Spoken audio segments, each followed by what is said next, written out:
Welcome to ScoliTalk.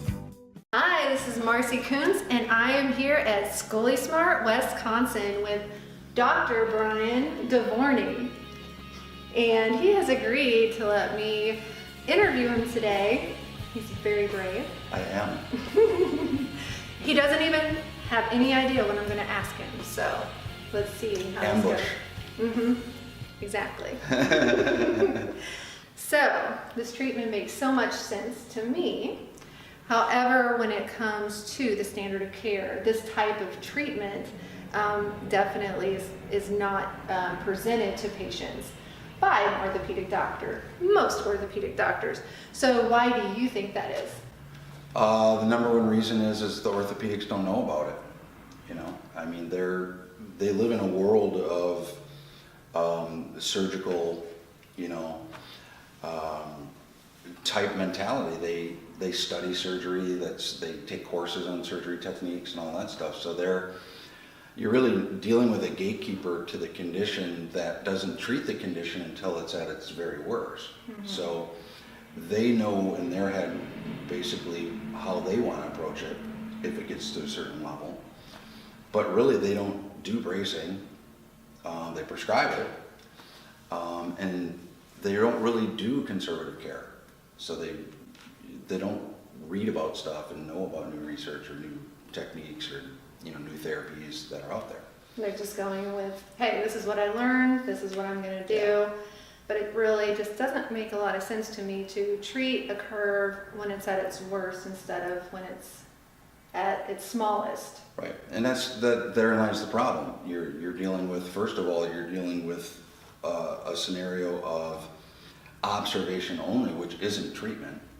So here you have the patient presenting with a mild condition that you know is progressive, and really it's just, we'll see you in 6 months. Okay, there isn't a prescription for anything, there isn't a recommendation for treatment until it gets to a certain point, usually around 25 degrees. So like I said, you're dealing with an entry point into the system with the surgical environment. So that doesn't really mesh very well with 90% of these patients are not treatable, at your surgical center. So if you were responsible for writing up a new standard of care for scoliosis, what would it be?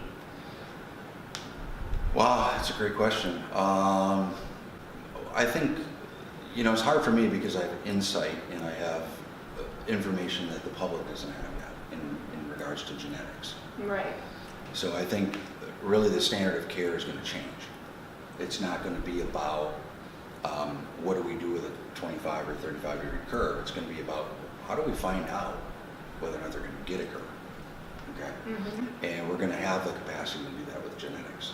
That's amazing. So we'll be able to do a real simple genetic test. If you have any family lineage, any of that stuff, even people that just want to know, they'll be able to basically do this test with their children, and I believe the statistical data on it is close to a 90% accuracy rating, and I could be mistaken with that. I think that's what I heard it's going to come to, which would be phenomenal. So now you have your child, you have a history of it, you have your child you're concerned about. They're undiagnosable really at that point because they don't have curvature yet until it develops later on. Right. But now here you have a test that basically says, yep, there's a 90% chance that you're going to get this condition. Mm-hmm. So let's intervene now. Right. Okay. And where the intervention will be is it's going to be with biochemistry. So you're going to be looking at supplementation, different things you can do to intervene in different chemical pathways that are precursors to developing a condition. So hopefully it'll be preventable. And obviously that would completely change the standard of care. Yeah. It would change the whole scoliosis world, really. When patients come to your office, what can they expect when they come in? What do you do?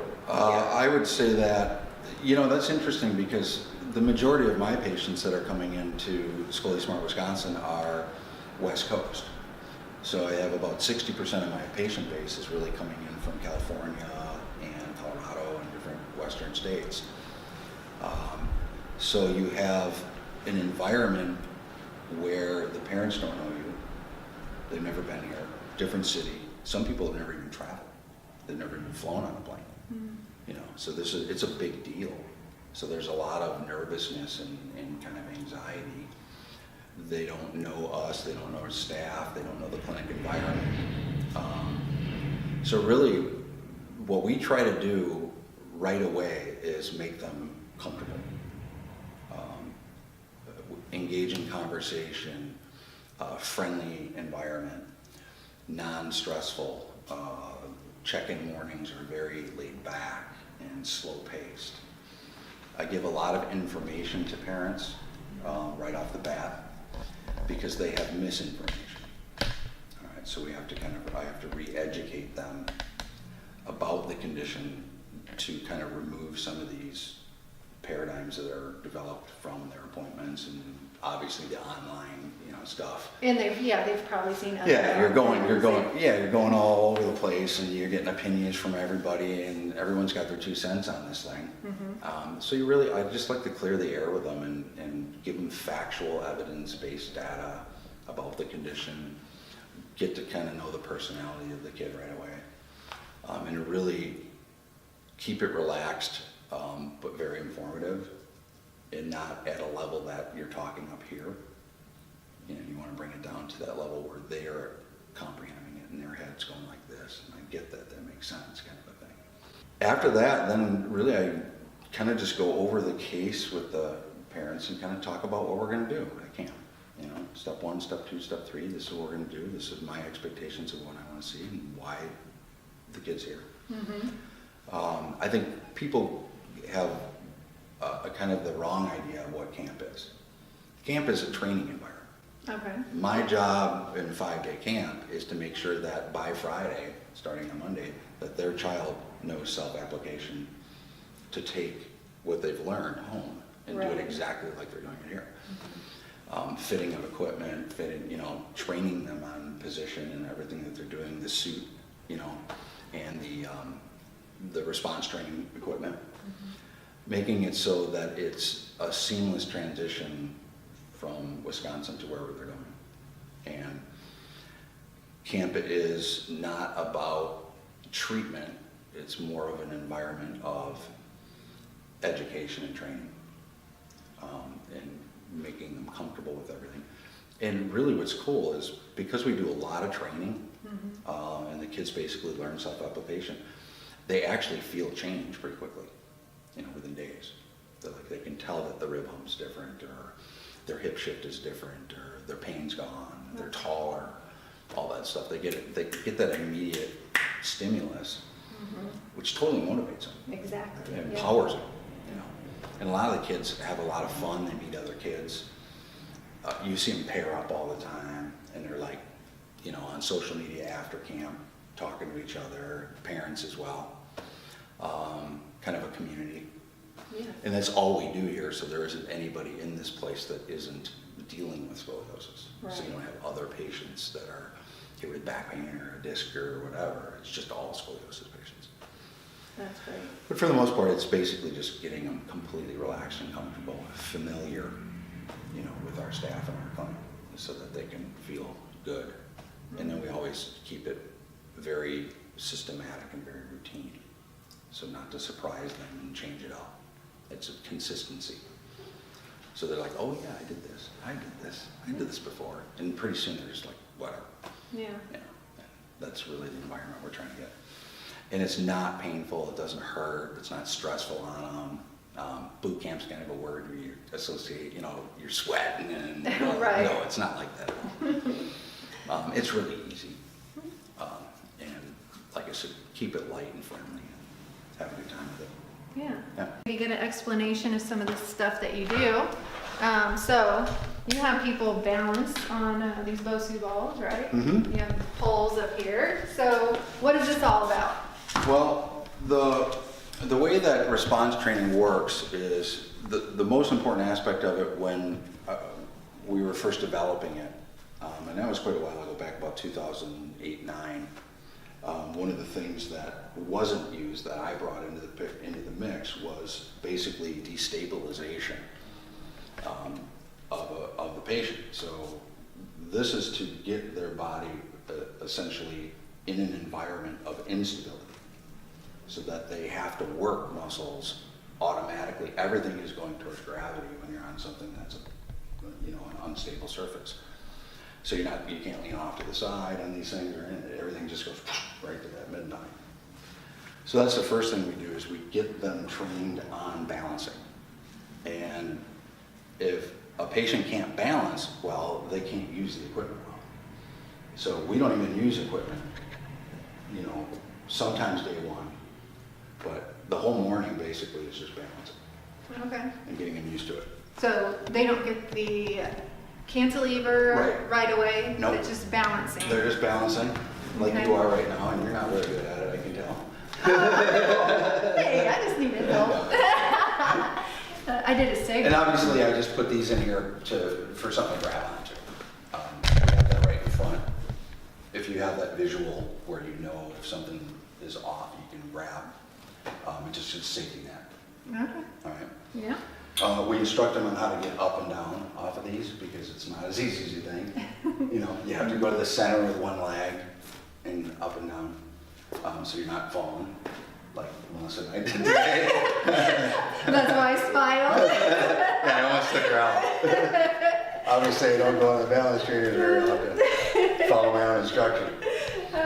Yeah, and then really what happens next is the cantilever really is just a training tool that uses leverage.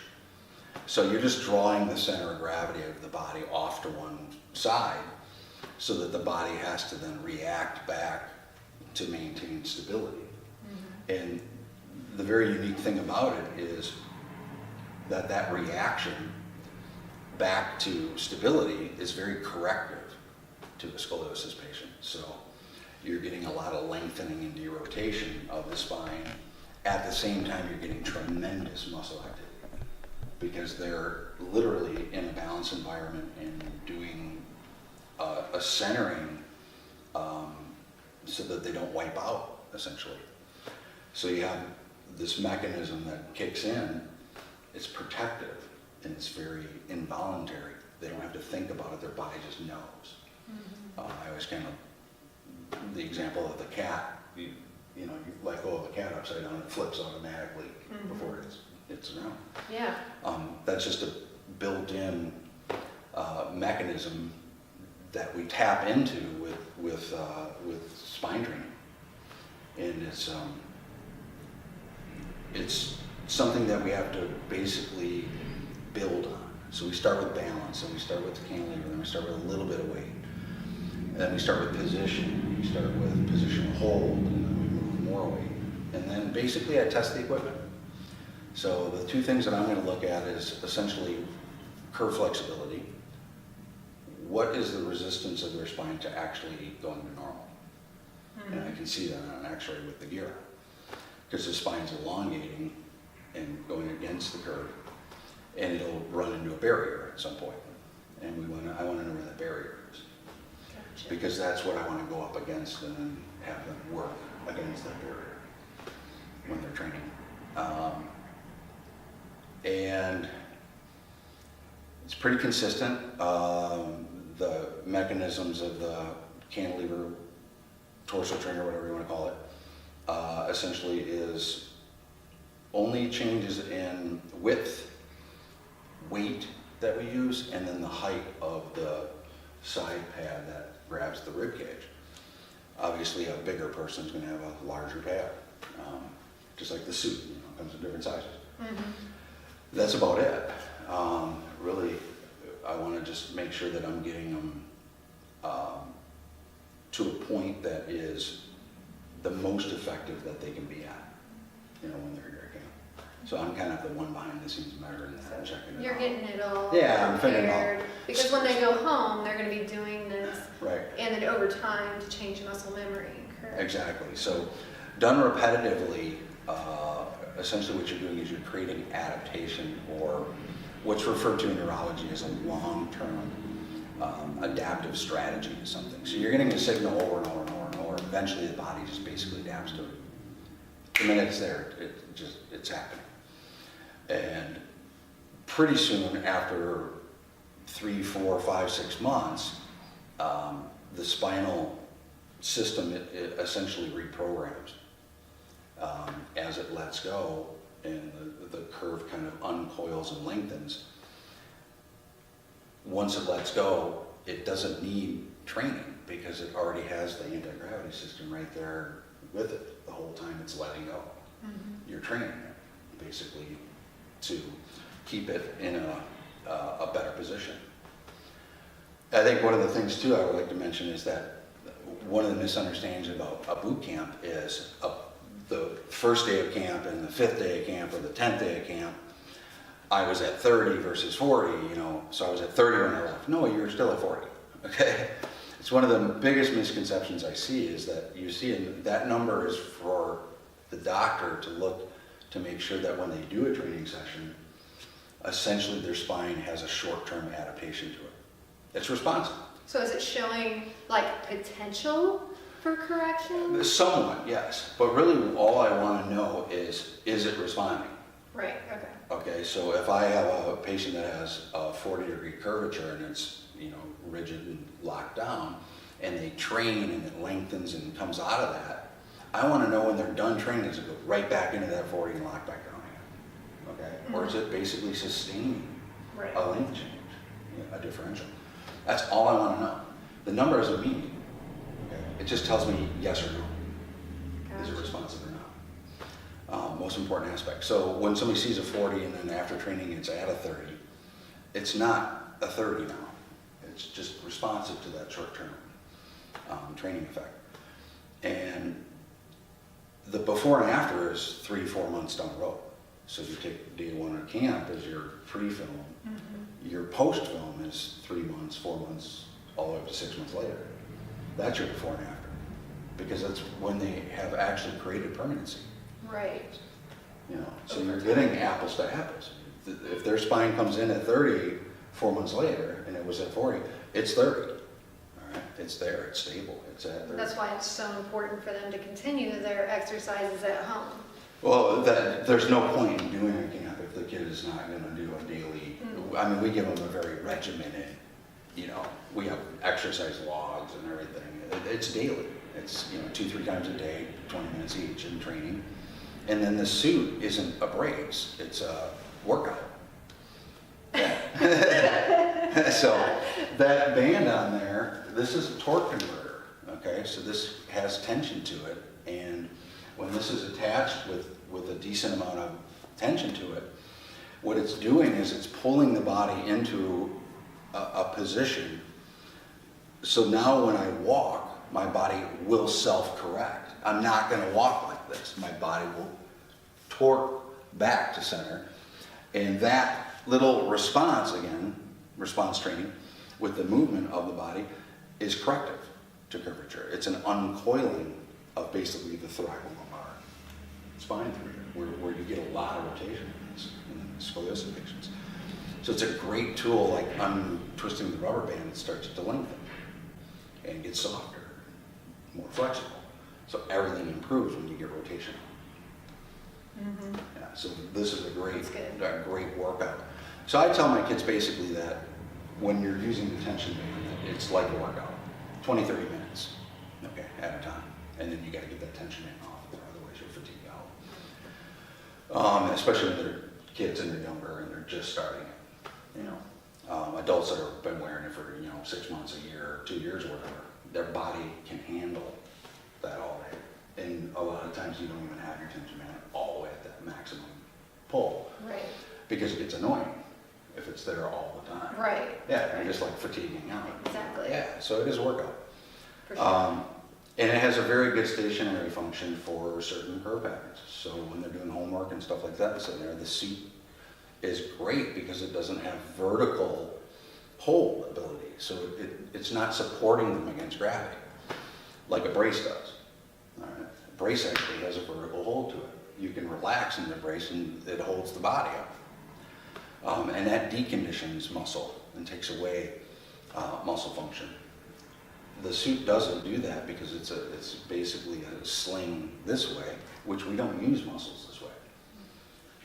All right, so it gets rid of the drop to one side when you're hanging out in Homer. You see it, and anybody with scoliosis that has a curve, you know, below mid rib cage, they sit into the curve. Right. They don't think about it. It's the way they're built. All right. So the suit prevents that from happening, prevents that postural shift, that collapse, which is great. And Is that what helps a lot of people with their pain? No doubt. There's no question about it. When you come off center, you're basically overloading muscle and joint now. And all pain is generated typically by a pressure change. And when you take the pressure off, you're gonna feel better. So it's absolutely essential especially for adult patients that have a lot of that postural collapse in that lumbar spine to one direction. It's almost instant relief. Do you have a philosophy that you use to run your office by? Oh yeah, a lot of yelling, screaming, whips. Yeah, we That's what I saw walking by. yeah, you know that whole carrot stick thing. We're definitely the stick. Yeah, just whip them into shape. Yeah. No, because I've been in business for 21 years now. What I've learned is first of all, I don't interview for a position. I look at it as a business deal. All right, they are looking for something. I'm looking for something. Are we looking for the same thing? And does it match? And then the next thing I look for immediately is personality. Is this person, when they're part of a team getting behind a brand and delivering something for people that are traveling from like California, I always call it the kind of the Disney World experience. I want systems in place. I want everyone to say the same things. I want color schemes to match. I want everything to feel like when they are spending the time and energy and cost to get here, that it makes sense. You know, it connects. And the way that I really run my clinic is I hire people that run it, and I give them freedom and independence. And as long as they're trained to do a task, it's hands off.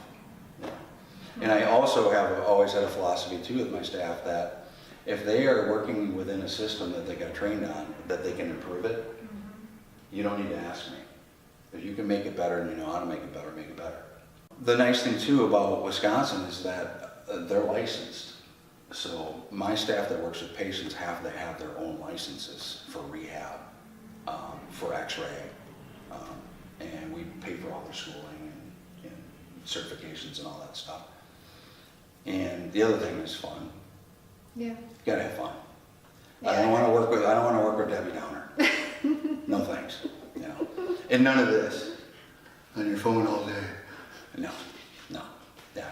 That's when the whip, smack them in the back. Oops, I just ran into the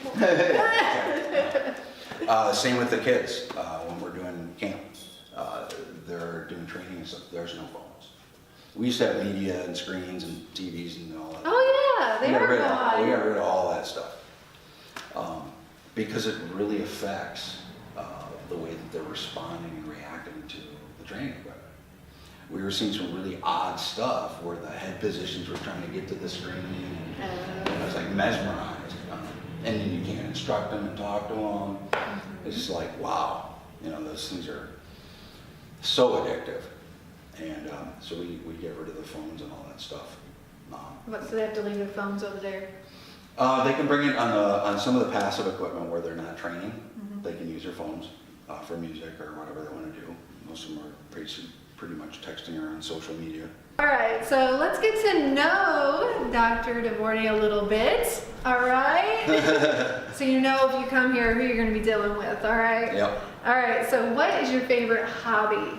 My favorite hobby is drumming, no doubt, yeah. I am a jazz fusion trained percussionist and I've been playing since I was 8. Nice. So I quit for a really long time to focus in on raising my kids and basically building my business. And I'm one of those people that I'm all in. So Yep. so if it's business and kids, I'm all in with that, and there isn't room for anything else. So when it was time, my kids were off to college and all that stuff, and the clinic system is basically intact and running efficiently. Gives me a lot of free time. So I got back into running, and it's like riding a bike for me. And I had the privilege of meeting 2 young guys in town here. Really, really talented, bright guys. A guitar player and a bass player, and singer-songwriter kind of guys. And they were looking for a drummer for like 2 years. And I went and tried out with them and got into a band with them, and That's awesome. it's been really fun. And we're gonna go see him tomorrow night. Yeah. Redhead Trauma. Redhead Trauma. So back in the day, I think you had long hair. Like, I was shocked when I saw that picture. So are you gonna grow your hair that long again? I don't think I can. It'd take forever. I'm not 19 anymore. Yeah, I went to, when I was in pre-med in Milwaukee, I played in a band. And it was in that era of the hair metal, like the hair bands. Yeah. So that was kind of the thing if you were in a band. And I was in cover bands, and we did all those songs and stuff. And yeah, I had hair about down to there. Yeah. Yeah. Not a mullet, all one way. Cool hair. It was cool. Yeah, very cool. Very tight jeans too. Yeah. As far as other things, I love construction. Really? I built half of this clinic, so built the whole reception desk from scratch. And my dad kind of trained me in all the Bob Vila type stuff. So I could rip walls apart and build stuff and do electrical, plumbing, anything. Wow. Yeah. So my dad always says too, everything you build is really perpendicular and like perfect. I'm like, straight spine kind of thing. Hey, that makes sense. So do you have a pet? I do have a pet. I have a Maltese Bichon mix, little white fluff dog, about 8-10 pounds. Basically a family dog, and she just turned 16. 16? Yeah. Oh my so gosh. she is elderly Wow. and very needy. Needy in the sense that she's blind and cataracts really bad, can't see, and she's kind of deaf, but she's still got a lot of spark. Aww. Yeah, she likes to kick it still. I mean, she just feels all over. She passes out for a while, but then she's like back up again. Yeah. But no, she's cool. Yeah, great dog. And my youngest daughter, is an animal lover, a nature lover. I remember when I had lake property, she would wake up when she was like 5. She'd be up at 5 in the morning with her bag, ready to go in the truck up north. And you get there, and she's got bullfrog on her that's half the size of her, like petting it, naming it. Aww. She's in one of those swimsuits. She's a little blonde-haired girl. Frog. It's like this big, and she's got a frog that's half her. And my other one, like, She's like, yeah, I got pictures of her with, largemouth bass, holding them up. She puts the worms on, fishes and all that stuff. Just really kind of a nature person. But she has a problem with pets. I mean, she likes pets. Likes them all. Yeah. Desserts from. So I'll take that one, and I'll take one of these and one of these. Yeah. So now I have Bear, who is a ferret. Ah, you have a ferret. And he is just a blast. I think I had no idea what ferrets were all about, but this little dude is so much fun. Oh, so yeah. playful, and he's just a hoot. I mean, funny. Yeah. They're just funny little characters, and they just jump around, and play with little balls and stuff. It's just really funny, and they like to be carried and pet. And she trained him really young, so when he does bite, he doesn't bite. He just kind of clamps a little bit, like a dog is trained well. Yeah. If they didn't stink, they would be absolutely. That is the one thing, yes. They would we be have ideal ferrets. pets, but Right, they have they a do. natural glandular scent that is just kind of nasty. They do, but they're so fun. Yeah, they are a blast, but yeah, they're stinky. Cool, but stinky. Yeah, exactly. Yeah, so that's kind of the pet world. Cool. Well, last question. So what is your favorite food? Like, Oh man, Have to have. I'd have to say definitely Mexican. oh yeah, Yeah, I could eat Mexican food Share every that. day. we share that. Do you like Yeah, Chipotle? anything hot, just beans and all that stuff. Just yeah, big pile of mess of it. Yeah, good stuff. For sure. Other than that, I like just basically American food. Then probably like burgers and stuff would be my second favorite. Oh, cool. Awesome. Well, thank you so much for the interview today. Well, thanks, Myers. Yeah. Until next time, everybody. Peace. Peace. Reddit drop. Thank you for watching ScoliTalk. Be sure to subscribe on YouTube to be notified about future episodes. You can also find me on thecrookedlifekc.blogspot.com and on Facebook at The Crooked Life. Have a fabulous day, everyone.